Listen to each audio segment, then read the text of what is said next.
Hello.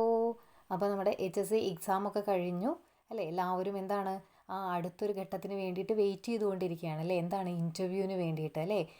പല സബ്ജക്റ്റുകാരുടെയും short list വന്നു, പല സബ്ജക്റ്റുകാരുടെയും സർട്ടിഫിക്കറ്റ് അപ്ലോഡ് മെസ്സേജ് വന്നു അല്ലേ? അപ്പോൾ അതുപോലെ തന്നെ HSC മാത്തമാറ്റിക്സിൻ്റെ ആണെങ്കിൽ ഇൻ്റർവ്യൂ നടന്നുകൊണ്ടിരിക്കുകയാണ്. അങ്ങനെ പല സബ്ജക്റ്റുകാർക്കും പല വിശേഷങ്ങളാണ് പറയാനുള്ളത്. അപ്പോൾ ഇൻ്റർവ്യൂ എന്ന് പറയുന്നത് ഈ ഷോർട്ട് ലിസ്റ്റിൽ ഇടം പിടിച്ച എല്ലാവരും ഫേസ് ചെയ്യേണ്ട ഒരു ഫേസ്, അല്ലെങ്കിൽ എല്ലാവരും ഫേസ് ചെയ്യേണ്ടതാണ് ഇൻ്റർവ്യൂ എന്ന് പറയുന്നത് അല്ലേ? അപ്പോൾ ഇപ്പോൾ HSC മാത്തമാറ്റിക്സിൻ്റെ ഇൻ്റർവ്യൂ കഴിഞ്ഞപ്പോൾ അതുമായി കണക്ട് ചെയ്തിട്ട് അല്ലെങ്കിൽ അതിൽ ചോദിച്ചിട്ടുള്ള കുറച്ച് ജനറൽ ക്വസ്റ്റ്യൻസ് അത് മറ്റുള്ള സബ്ജക്റ്റുകാർക്കും യൂസ്ഫുൾ ആണെന്ന് തോന്നി. അപ്പോൾ അതുകൊണ്ട് അതുമായി റിലേറ്റ് ചെയ്തിട്ടുള്ള കുറച്ച് കാര്യങ്ങളാണ് ഇന്നത്തെ വീഡിയോയിൽ ചെയ്യാൻ ഉദ്ദേശിക്കുന്നത്. ഏത് സബ്ജക്റ്റും HSC ഇൻ്റർവ്യൂവിന് വേണ്ടിയിട്ട് അല്ലെങ്കിൽ ടീച്ചിങ്ങിൻ്റെ ഒരു ഇൻ്റർവ്യൂവിന് വേണ്ടിയിട്ട് പ്രിപ്പയർ ചെയ്യുന്ന ഏതൊരു വ്യക്തിക്കും ചോദിക്കാൻ സാധ്യതയുള്ള, ഇൻ്റർവ്യൂ ബോർഡ് ചോദിക്കാൻ സാധ്യതയുള്ള കുറച്ച് ക്വസ്റ്റ്യൻസാണ് നമ്മളിന്നിവിടെ ഡിസ്കസ് ചെയ്യുന്നത്. അപ്പോൾ നമുക്കൊന്ന് ടീച്ചിങ് അല്ലേ, നമ്മുടെ ടീച്ചിങ്ങിലോട്ടാണല്ലേ നമ്മൾ പോകുന്നത്. അപ്പോൾ നമുക്ക് നമ്മളൊരു സബ്ജക്റ്റ് ഉണ്ട്. അപ്പോൾ ഇത് എല്ലാ സബ്ജക്റ്റിനും കൂടിയിട്ടുള്ള ഒരു കാര്യമാണ് പറയുന്നത്, അല്ലാണ്ട് സ്പെഷ്യലായിട്ട് മാത്സ് അല്ലെങ്കിൽ ഫിസിക്കൽ സയൻസ്, നാച്ചുറൽ സയൻസ് അല്ലെങ്കിൽ സോഷ്യൽ സയൻസ് അങ്ങനെയല്ല, എല്ലാവർക്കും ആവശ്യമായിട്ടുള്ള കുറച്ച് കാര്യങ്ങളാണ് പറയാൻ ഉദ്ദേശിക്കുന്നത്. അതും എൻ്റെ പോയിൻ്റ് ഓഫ് വ്യൂവിൽ നിന്നിട്ടാണ് ഞാൻ പറയുന്നത്. ഇപ്പോൾ ഒരു പക്ഷേ ഈ ക്വസ്റ്റ്യൻ കേൾക്കുന്ന ആളുടെ പോയിൻ്റ് ഓഫ് വ്യൂവിൽ എന്തായിരിക്കും, വേറൊരു ഒപ്പീനിയൻ ആയിരിക്കും. അത് നിങ്ങളുടെ അതനുസരിച്ച് നിങ്ങൾ പറയണം. ഓക്കെ. അപ്പോൾ ആദ്യം തന്നെ നമ്മൾ ഇൻ്റർവ്യൂ ബോർഡ് വളരെ നമ്മളെ കാമായിട്ട് ഇരുത്താൻ ശ്രദ്ധിക്കും. നമ്മളവിടെ ടെൻഷൻ്റെ കാര്യമൊന്നുമില്ല. കാരണം നമ്മൾ അത്രയും നല്ല രീതിക്ക് എക്സാം എഴുതി PSC പറയുന്ന കട്ട് ഓഫ് കടന്ന് നമ്മൾ ഷോർട്ട് ലിസ്റ്റിൽ വന്നവരാണ്. അപ്പോൾ ഒരിക്കലും ഇൻ്റർവ്യൂ ബോർഡ് നമ്മുടെ ബുദ്ധിയോ വിവരമോ അല്ലെങ്കിൽ നമ്മുടെ അറിവോ ഒന്നും അല്ല അവർ ടെസ്റ്റ് ചെയ്യുന്നത്. അത് നമ്മുടെ ഒരു അറിവ് അല്ലെങ്കിൽ നമ്മുടെ കയ്യിലുള്ള കണ്ടൻറ്റ് എങ്ങനെ കൺവേ ചെയ്യാം അല്ലെങ്കിൽ അത് എങ്ങനെ എക്സ്പ്രസ് ചെയ്യാം എന്നുള്ളതാണ് ഇൻ്റർവ്യൂ ബോർഡ് ചെക്ക് ചെയ്യുന്നത്. അപ്പോൾ ഒരിക്കലും അത് നമ്മുടെ അറിവ് ടെസ്റ്റ് ചെയ്യാനോ, അല്ലെങ്കിൽ അത് പല ഇൻ്റർവ്യൂ ബോർഡുകൾ പല സ്റ്റുഡൻസിനോടായിട്ട് പറഞ്ഞിട്ടുമുണ്ട്. നിങ്ങൾ OMR എക്സാമൊക്കെ എഴുതി പഠിച്ച് ലിസ്റ്റിൽ ഇടം വന്നവരാണ്. അപ്പോൾ അതുകൊണ്ട് ഇപ്പോൾ ഒരു ക്വസ്റ്റ്യൻ ചോദിച്ചു, എനിക്കത് അറിയില്ല എന്നുണ്ടെങ്കിൽ അവിടെ കിടന്ന് ടെൻഷൻ ആവേണ്ട ആവശ്യമില്ല. സാർ എനിക്കത് ഓർമ്മയില്ല അല്ലെങ്കിൽ എനിക്കത് അറിയില്ല എന്ന് പറഞ്ഞ് വിടാവുന്ന കാര്യമേ ഉള്ളൂ. അതിൽ നമ്മൾ ടെൻഷനായി, നമ്മൾ ആകെ നെർവസായി അങ്ങനെ സീൻ കോൺട്രയാക്കാതെ അതിനെ നല്ല രീതിയിൽ ഹാൻഡിൽ ചെയ്യാൻ കഴിയുന്നുണ്ടോ എന്നാണ് നമ്മുടെ ഇൻ്റർവ്യൂ ബോർഡ് നമ്മളതിനെ നോക്കുന്നത്, അല്ലെങ്കിൽ അവർ ടെസ്റ്റ് ചെയ്യുന്നത് അതാണ്. അപ്പോൾ ആദ്യം തന്നെ നമ്മളൊരു ബയോഡാറ്റ ഫില്ല് ചെയ്തിട്ടായിരിക്കും പോകുന്നത്. അപ്പോൾ ബയോഡാറ്റയിൽ നിന്ന് ബേസ് ചെയ്തിട്ട് ഒരുപാട് ക്വസ്റ്റ്യൻസ് നമ്മളോട് ചോദിക്കുന്നുണ്ട്. അപ്പോൾ ആദ്യം തന്നെ നമ്മൾ നോക്കേണ്ടത് നമ്മുടെ പേരിന് എന്തെങ്കിലും അർത്ഥമുണ്ടോ എന്ന് നോക്കുക. ഇപ്പോൾ എന്തെങ്കിലും ഒരു പേരാണെങ്കിൽ ആ പേരിന് ഒരു അർത്ഥം ഉണ്ടായിരിക്കും അല്ലേ? പാർവണ എന്നാണ് പേരെങ്കിൽ എന്തായിരിക്കും? പാർവണ എന്ന് വെച്ചാൽ പൂമ്പാറ്റ അല്ലേ? അങ്ങനെ ഓരോ നെയിമിനും ഓരോ അർത്ഥമുണ്ട്. അങ്ങനെ ഒരു അർത്ഥമുള്ളൊരു പേരാണ് നിങ്ങൾക്കെങ്കിൽ തീർച്ചയായിട്ടും നിങ്ങൾ അത് നോക്കി വെച്ചിരിക്കണം. അതുപോലെ തന്നെ നിങ്ങളുടെ ഓൺ പ്ലേസ് ഉണ്ടായിരിക്കും അല്ലെ? നിങ്ങളുടെ സ്ഥലവുമായി ബന്ധപ്പെട്ടിട്ട് എന്തെങ്കിലും ചരിത്രപ്രധാനമായിട്ടുള്ള എന്തെങ്കിലും പ്രത്യേകതകളോ അല്ലെങ്കിൽ എന്തെങ്കിലും ഒരു പ്രത്യേകതകളുള്ള ഒരു സ്ഥലമാണെങ്കിൽ, കാരണം അത് നമ്മുടെ ബയോഡാറ്റയിൽ നമ്മൾ മെൻഷൻ ചെയ്യുമല്ലോ, അപ്പോൾ അതുകൊണ്ട് അതും നിങ്ങൾ നോക്കിപ്പോകേണ്ടതാണ്. പിന്നെ അതുകൂടാതെ തന്നെ നമ്മൾ എല്ലാവരും ടീച്ചിങ് എന്ന് പറയുന്നത് എടുത്തത് കൊണ്ടാണല്ലോ ഇൻ്റർവ്യൂ ബോർഡിൻ്റെ മുന്നിൽ വന്നിരിക്കുന്നത്. അപ്പോൾ ചോദിക്കുന്ന അടുത്തൊരു ചാൻസ് ഉള്ളൊരു ക്വസ്റ്റ്യനാണ്, ചോദിച്ചിട്ടുള്ളൊരു ക്വസ്റ്റ്യനാണ്, എന്തുകൊണ്ട് ഈ ടീച്ചിങ് പ്രൊഫഷൻ നിങ്ങൾ തിരഞ്ഞെടുത്തു എന്നുള്ളത്. അപ്പോൾ അതിനുള്ളൊരു ഉത്തരം നിങ്ങളുടെ കയ്യിലുണ്ടായിരിക്കണം. കൂടാതെ നിങ്ങളുടെ സബ്ജക്റ്റ് ഏതാണോ ആ സബ്ജക്റ്റ് നിങ്ങൾ എന്തുകൊണ്ട് ചൂസ് ചെയ്തു. ഇപ്പോൾ ഞാൻ മാത്തമാറ്റിക്സ് ആയതുകൊണ്ട് എന്നോട് ചോദിക്കുക എങ്ങനെയാണ്, എന്തുകൊണ്ടാണ് ടീച്ചിങ് ടെസ്റ്റ് എടുത്തത്, കൂടാതെ എന്തുകൊണ്ടാണ് മാത്തമാറ്റിക്സ് എടുത്തത്. അതുപോലെ നിങ്ങൾ ഓരോരുത്തരും ഏത് സബ്ജക്റ്റ് ആണെങ്കിൽ അതുപോലെ ചോദിക്കാൻ സാധ്യതയുണ്ട്. അപ്പോൾ അതും കൂടി അതിൻ്റെ ഒരു ഉത്തരം കൂടി നിങ്ങളുടെ മനസ്സിൽ കരുതി വെച്ചിട്ട് വേണം ഇൻ്റർവ്യൂ ബോർഡിനെ ഫേസ് ചെയ്യാനായിട്ട്. ഓക്കെ.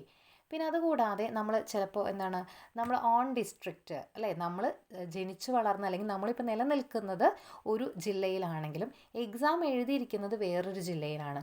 അങ്ങനെയുള്ള സിറ്റുവേഷനിൽ അവിടെ നമുക്ക് പ്രതീക്ഷിക്കാവുന്നൊരു ക്വസ്റ്റ്യൻ എന്ന് പറയുന്നത്, എന്തുകൊണ്ട് എക്സാം അല്ലെങ്കിൽ എന്തുകൊണ്ട് ജോലിക്കായിട്ട് ആ ജില്ല തിരഞ്ഞെടുത്തു. അതിനുള്ളൊരു ഉത്തരം. അപ്പോൾ നമ്മുടെ വീട് ചിലപ്പോൾ തൃശ്ശൂരായിരിക്കും, പക്ഷെ നമ്മൾ എക്സാം എഴുതിയിരിക്കുന്നത് കാസർഗോഡായിരിക്കും. അപ്പോൾ എന്തുകൊണ്ട് കാസർഗോഡ് ചൂസ് ചെയ്തു എന്ന് ചോദിക്കുമ്പോൾ അതിനുള്ളൊരു ഉത്തരം നിങ്ങളുടെ കയ്യിലുണ്ടായിരിക്കണം. ഓക്കെ. അത് കൂടാതെ ഇപ്പം ഇങ്ങനെ ഒരു കേസാണെങ്കിൽ നമ്മുടെ തൃശ്ശൂർ ജില്ലയിലുള്ള ഒരാൾ കാസർഗോഡ് ജില്ലയിലുള്ള ഒരു എക്സാം എഴുതിയെങ്കിൽ നമ്മൾ അവിടെ ജോലി ചെയ്യാൻ വേണ്ടിയിട്ടാണല്ലോ. അപ്പോൾ അതുകൊണ്ട് കാസർഗോഡ് ജില്ലയുടെയും തൃശ്ശൂർ ജില്ലയുടെയും എല്ലാ ഡീറ്റെയിൽസും നമ്മൾ അറിഞ്ഞിരിക്കണം. അതായത് ബേസിക് ആയിട്ടുള്ള ഈ 2 ജില്ലകളുടെ കാര്യങ്ങളും നമ്മൾ എന്ത് ചെയ്യണം, നോക്കി വെച്ച് വേണം പോകാനായിട്ട്. ഓക്കെ. അപ്പോൾ ഇത്രയും കാര്യങ്ങളാണ് വരുന്നത്. പിന്നെ നമ്മൾ ചിലപ്പോൾ വർക്ക് ചെയ്യുന്ന ടീച്ചേഴ്സ് ആയിരിക്കും അല്ലേ. വർക്ക് ചെയ്യുന്ന ടീച്ചേഴ്സ് ആണെങ്കിൽ നമ്മൾ എന്തുകൊണ്ട്, അല്ലെങ്കിൽ നമ്മൾ വർക്ക് ചെയ്യുന്ന ആ സ്കൂളിൻ്റെ ഡീറ്റെയിൽസും കാര്യങ്ങളൊക്കെ അറിഞ്ഞു വെക്കണം. ആ സ്കൂളിൽ എത്ര ഡിവിഷൻ ഉണ്ട്, അല്ലെങ്കിൽ എത്ര ടീച്ചേഴ്സ് ഉണ്ട്, അല്ലെങ്കിൽ അവിടുത്തെ ലൈബ്രറി എന്താണ്, ലൈബ്രറിയിലെ ബുക്കുകൾ ഏതൊക്കെയാണ്, അല്ലെങ്കിൽ ബുക്കുകളുടെ എണ്ണം, ഇതൊക്കെ ചോദിച്ചിട്ടുള്ള ക്വസ്റ്റ്യൻസ് ആണ്. അപ്പോൾ അതിൻ്റെ ഒരു അവലോകനത്തിലാണ് നിന്നുകൊണ്ടാണ് ഞാൻ ഈ പറയുന്നത് കേട്ടോ. അതുപോലെ എത്ര ഡിവിഷൻ ഉണ്ട്, എത്ര ക്ലാസ് റൂമുകളുണ്ട് എന്നുള്ള കാര്യങ്ങളൊക്കെ, അതുപോലെ സ്കൂളുകൾ ഏതൊക്കെ ക്ലബ്ബുകളുണ്ട്, അങ്ങനെയുള്ള കാര്യങ്ങളൊക്കെ നമ്മൾ നിലനിൽക്കുന്ന അല്ലെങ്കിൽ വർക്ക് ചെയ്യുന്ന ആ സ്കൂളുമായിട്ട് റിലേറ്റ് ചെയ്തിട്ടുള്ള കാര്യങ്ങളും ചോദിക്കും. അപ്പോൾ അതും നോക്കി വെക്കണം. കൂടാതെ CBSEയിലാണ് വർക്ക് ചെയ്യുന്നതെങ്കിൽ അവിടെ നമുക്ക് ചോദിക്കാൻ സാധ്യതയുള്ള ഒരു ക്വസ്റ്റ്യൻ CBSEയും SCERTയും തമ്മിലുള്ള ഡിഫറൻസ് എന്താണ് എന്നുള്ളതാണ് ഒരു ക്വസ്റ്റ്യൻ. അപ്പോൾ അതും എന്ത് ചെയ്യണം, നോക്കി വെച്ചിട്ട് വേണം പോകാനായിട്ട്. പിന്നെ നമ്മൾ നോക്കുമ്പോൾ ഇപ്പോൾ നമ്മൾ പറഞ്ഞു 2 ജില്ലകളുണ്ട് അല്ലേ. ഇപ്പോൾ 2 ജില്ലകളിലാണെങ്കിൽ 2 ജില്ലകളുടെ കാര്യങ്ങൾ നമ്മൾ നോക്കണമെന്ന് പറഞ്ഞില്ലേ. അപ്പോൾ അതിൽ നോക്കേണ്ട ഏറ്റവും പ്രധാനപ്പെട്ട കാര്യം നമ്മുടെ അതിൻ്റെ ഓർഡർ നമ്മൾ അറിഞ്ഞു, അതിൻ്റെ വിദ്യാഭ്യാസ ശ്രേണിയുടെ എന്ത് ചെയ്യണം, ഓർഡർ നമ്മൾ അറിഞ്ഞിരിക്കണം അല്ലേ.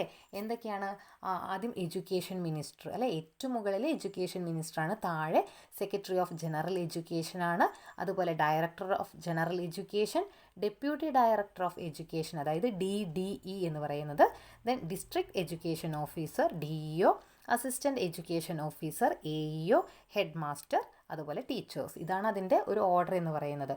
അപ്പോൾ ഇതുപോലെ ഓർഡർ എന്ത് ചെയ്തിട്ടുണ്ട്, ചോദിച്ചിട്ടുമുണ്ട് ഇൻ്റർവ്യൂ ബോർഡ്. അപ്പോൾ അതുകൊണ്ട് ഈ ഒരു ഓർഡർ എന്ത് ചെയ്യാൻ നിർബന്ധമായിട്ടും പഠിച്ചു വെക്കണം. അതുകൂടാതെ തന്നെ അത് ഓരോന്നും ആരാണ്, ഇപ്പോൾ എഡ്യൂക്കേഷൻ മിനിസ്റ്റർ ആരാണ്, നമ്മുടെ ശിവൻകുട്ടി സാറാണ് അല്ലേ. അതുപോലെ സെക്രട്ടറി ഓഫ് ജനറൽ എഡ്യൂക്കേഷൻ ആരാണ്, ഡോക്ടർ K. വാസുകി IAS ആണ്. അതുപോലെ DGE ആരാണ്, director of general education Umesh NSK IAS ആണ്.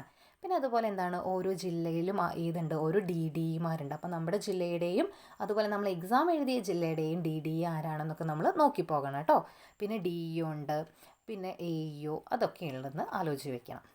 പിന്നെ അതുകൂടാതെ നമ്മൾ പോകുന്ന ജില്ല, ഇപ്പോൾ നമ്മൾ ഏത് ജില്ലയിലാണോ ഉള്ളത്, അല്ലെങ്കിൽ നമ്മളെ ചുറ്റിപ്പറ്റി നമുക്ക് ഒരു DEO ഉണ്ടായിരിക്കുമല്ലോ, അതായത് ഒരു ഡിസ്ട്രിക്ട് എഡ്യൂക്കേഷൻ ഓഫീസർ ഉണ്ടായിരിക്കും. അപ്പോൾ നമ്മൾ ഏത് DEOൻ്റെ അണ്ടറിലാണ് വരുന്നത് എന്നും കൂടി എന്ത് ചെയ്യണം, നോക്കി വെക്കണം.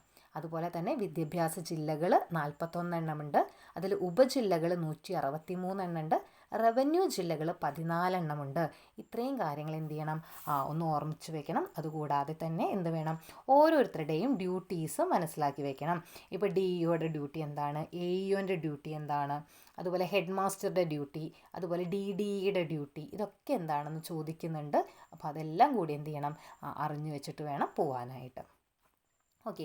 അപ്പോൾ ഇത്രയും കാര്യങ്ങളാണ് എന്ത് ചെയ്യുന്നത്, നമ്മൾ ഈ ഒരു വീഡിയോയിൽ ചെയ്യാൻ ഉദ്ദേശിക്കുന്നത്. ഇനി എന്താ, നിങ്ങളുടെ കമൻസും അതുപോലെ നിങ്ങളുടെ സജഷൻസൊക്കെ എന്ത് ചെയ്യണം, ഇതിലെ കമൻറ്റ് സെക്ഷനിലൂടെ അറിയിക്കണം. അതിനെ തുടർന്ന് നിങ്ങളുടെ അഭിപ്രായങ്ങളെല്ലാം മാനിച്ചുകൊണ്ട്, അല്ലെങ്കിൽ പറ്റാവുന്ന രീതിയിൽ ഇനിയൊരു വീഡിയോ ഇടാൻ ശ്രമിക്കാം. അപ്പോൾ അതുകൊണ്ട് തീർച്ചയായിട്ടും ഈ വീഡിയോ കണ്ടതിന് ശേഷം നിങ്ങളുടെ അഭിപ്രായങ്ങളും അല്ലെങ്കിൽ നിങ്ങളുടെ സജഷൻസും ഇനി എന്ത് ചെയ്യണം എന്നുള്ളതൊക്കെ ഇതിൻ്റെ താഴത്ത് കമൻറ്റായിട്ട് അറിയിച്ചു കഴിഞ്ഞാൽ വളരെ സൗകര്യമായിരുന്നു. അതിനനുസരിച്ച് എന്ത് ചെയ്യാം, ഇനി അങ്ങോട്ട് വീഡിയോസ് ഇടാനായിട്ട് ശ്രമിക്കാം. ഓക്കെ. അപ്പോൾ അടുത്തൊരു വീഡിയോ ആയിട്ട് ചെയ്യാൻ ഉദ്ദേശിക്കുന്നുണ്ട്. ബാക്കിയെല്ലാം നിങ്ങളുടെ റെസ്പോൺസ് പോലെ ഇരിക്കും. അപ്പോൾ അടുത്തൊരു വീഡിയോ ആയിട്ട് നമുക്ക് വീണ്ടും കാണാം എന്നുള്ള പ്രതീക്ഷയോട് കൂടിയിട്ട് താങ്ക് യു ഓൾ.